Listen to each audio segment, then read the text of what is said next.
मित्रांनो, जय महाराष्ट्र. राज्याच्या राजकारणातून आलेली या घडीची सगळ्यात मोठी बातमी सध्या शिंदे गटाच्या बाबतीतली आहे. मित्रांनो, या बातमीने सध्या शिंदे गटामध्ये प्रचंड गदारोळ, अस्वस्थता आणि उद्धव ठाकरे यांच्या शिवसेना गोटामध्ये प्रचंड मोठा विजयाचा धमाका उडालेला आहे. नेमके काय आहे बातमी? आपल्या महाराष्ट्रात काय नेमकं घडलंय?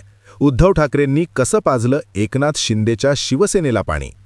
तर ज्या प्रकारे उद्धव ठाकरे यांच्यासोबत घडलं, तशाच प्रकारे आता शिंदे गट यांच्यासोबत देखील घडताना जाणवत आहे. मित्रांनो, जाणून घेऊया या घडीची महाराष्ट्रातील सगळ्यात मोठी बातमी. सध्या शिंदे गटातील आमदार, मंत्री आणि खासदार यांना बसलाय सगळ्यात मोठा धडाका. नेमकं काय घडलंय मित्रांनो? या व्हिडिओसाठी आपण नक्कीच हा व्हिडिओ शेवटपर्यंत पुढच्या 2 मिनिटांमध्ये महाराष्ट्राचं राजकारण एका मिनिटात कसं फिरलंय जाणून घेऊया. मित्रांनो, शिवसेना उद्धव बाळासाहेब ठाकरे यांच्याबद्दल ज्या प्रकारे राजकारण झालं, ज्या प्रकारे शिवसेना फोडली, पक्ष फोडला, चिन्ह नेलं, मंत्र्यांना चोरलं, आमदारांना चोरलं, नेत्यांना चोरलं, नव्हे तर संपूर्ण पक्षच ताब्यात घेतला. परंतु मित्रांनो, ज्या प्रकारे एकनाथ शिंदेंनी या प्रकारचं राजकारण केलं, ते राजकारण संपूर्ण अवघा महाराष्ट्र पाहत होता. आणि आता मात्र तशाच प्रकारे एकनाथ शिंदे यांच्या पक्षाची देखील अवस्था महाराष्ट्रामध्ये अतिशय बिकट होत चाललेली आहे.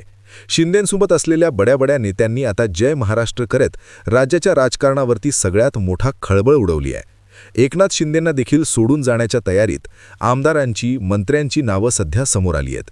मित्रांनो, राज्यात ज्या प्रकारे उद्धव ठाकरेंना सोडून गेले, तशाच प्रकारे आता एकनाथ शिंदे यांच्या शिवसेनेबद्दल देखील खूप मोठ्या घडामोडी समोर येऊ लागलेल्या आहेत.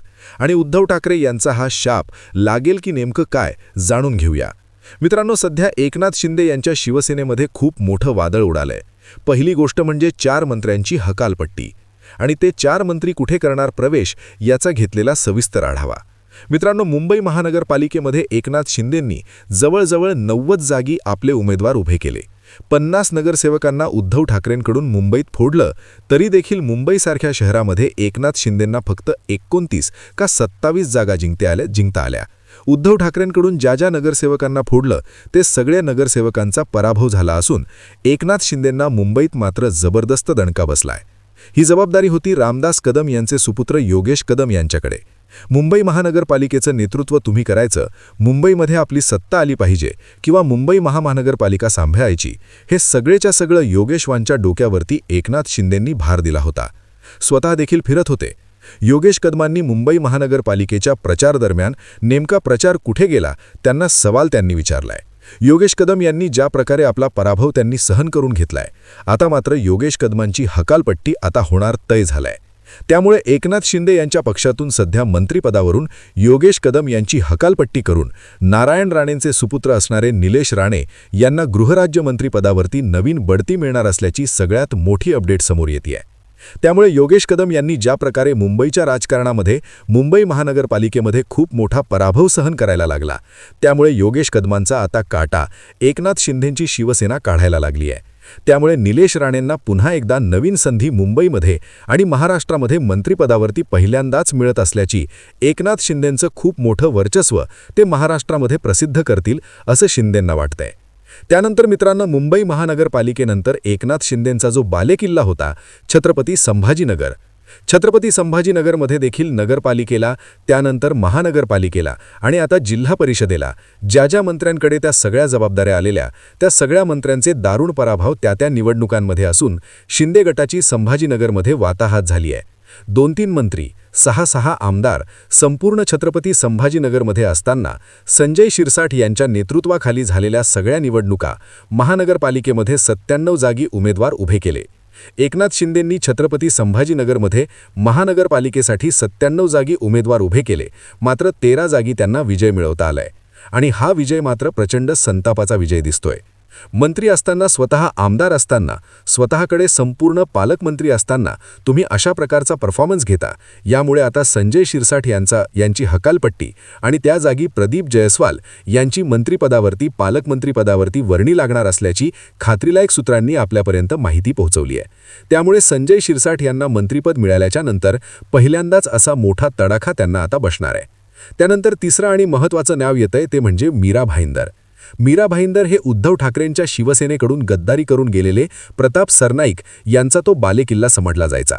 मीरा भाईंदरमध्ये एकनाथ शिंदेंनी जोर लावला, ताकद लावली आणि त्या भागामध्ये सत्ता येईल अशा प्रकारची गयही होती असं प्रताप सरनाईक सांगायचे.